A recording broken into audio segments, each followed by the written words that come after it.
Hello, and welcome to another vanilla speed coloring video. My name is Amy Shulke, and I'm the artist and illustrator behind vanillaarts.com. The chocolate box image that I'm coloring here today is part of my free Digi Club, which you can download for free during the month of February 2018. Subscribe at my website, vanillaarts.com. Here's that chocolate box project fully completed, and it took me just a little over 2 hours to color.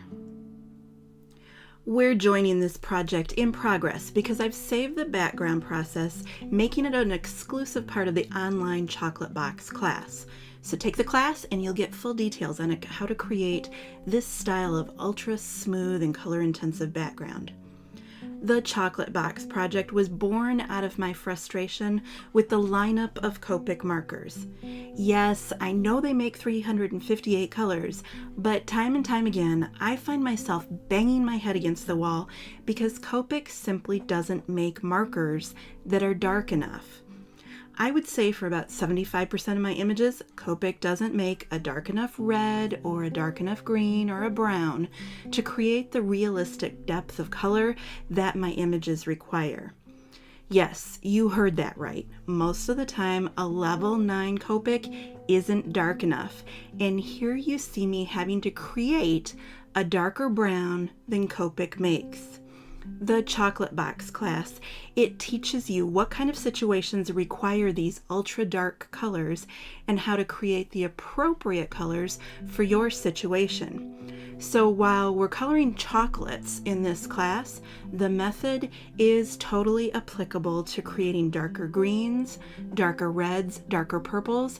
I'm basically teaching you to mix your markers the way I normally mix paint. So in this box of chocolates, each of the candies is sitting inside a recessed area. That area is super dark and super deep. They don't make a dark enough brown to recreate this color. E59 is not dark enough, E49 is not dark enough, and neither is E79. The color in these squares is not black. It's a definite brown, and I had to lay down a coat of blue to mix with the E59 that I'm using right now in order to make the squares feel deep and accurately recessed. So right here, as I start coloring the lip area of this brown tray, now you're finally seeing what straight E59 looks like.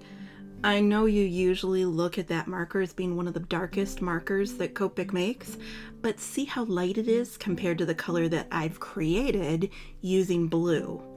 Time and time again throughout the entire chocolate box course, I will demonstrate how I use blue markers to fill in the gaps when the level 9 Copic markers aren't deep enough to create realistic depth.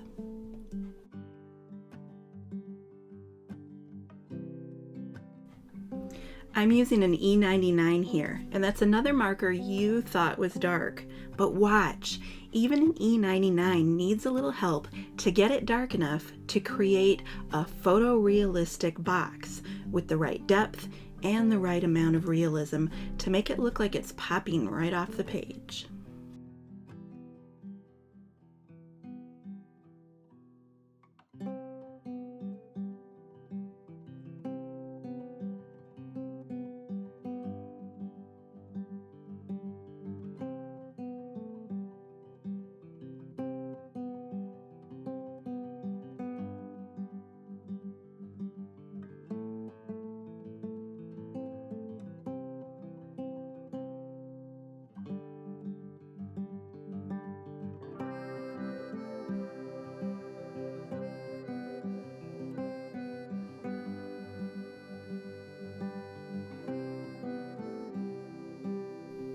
I have two different styles of online courses. If you like the Forever Access style, check out my marker painting workshops. And if you prefer a monthly subscription, I teach a new Power Poppy stamp every month in my live stream at Patreon. So here we are back coloring more chocolates, and every single one of these little chocolate truffles gets a coat of blue in the areas where I need a marker that's darker than the E39 here. It's just not dark enough to give me the shape that I need on each one of these little candies.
Now that I have the preliminary coloring done, I move to pens and pencils to create fine details and adjust the color or the depth of the various objects. All of my classes combine Copic marker with pens and pencils because there are things that each medium excels at.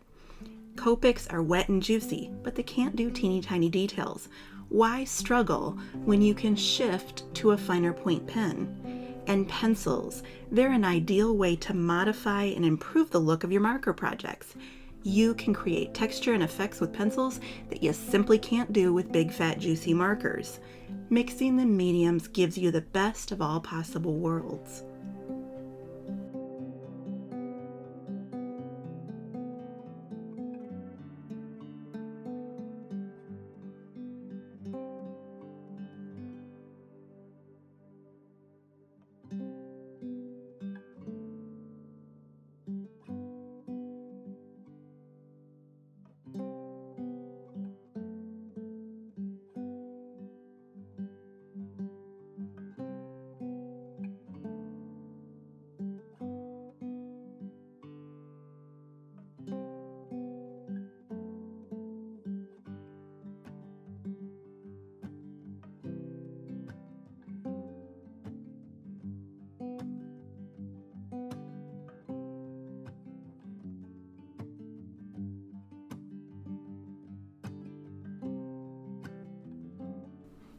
I love my Copic markers, but the realism and the richness, it always comes in the second half of my courses when we add colored pencil details.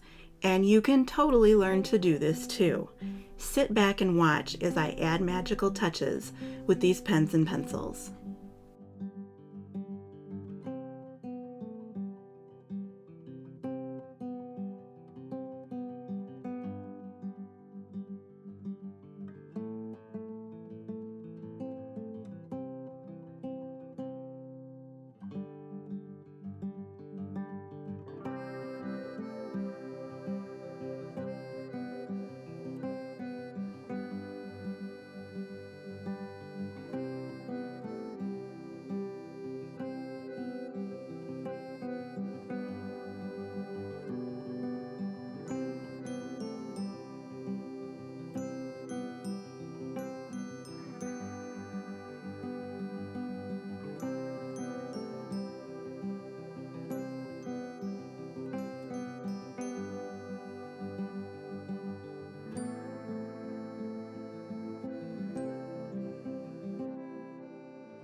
Are you someone who always adds highlights with a white gel pen?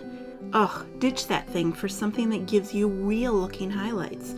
You can't get soft, natural looking highlights from a pen. Here I'm using gentle beiges and even a medium gray to add eye-popping depth.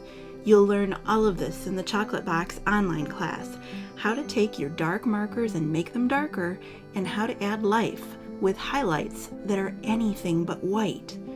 Join me for the Chocolate Box class and learn how to convert your intermediate level Copic coloring skills into realistic marker painting. You can do this.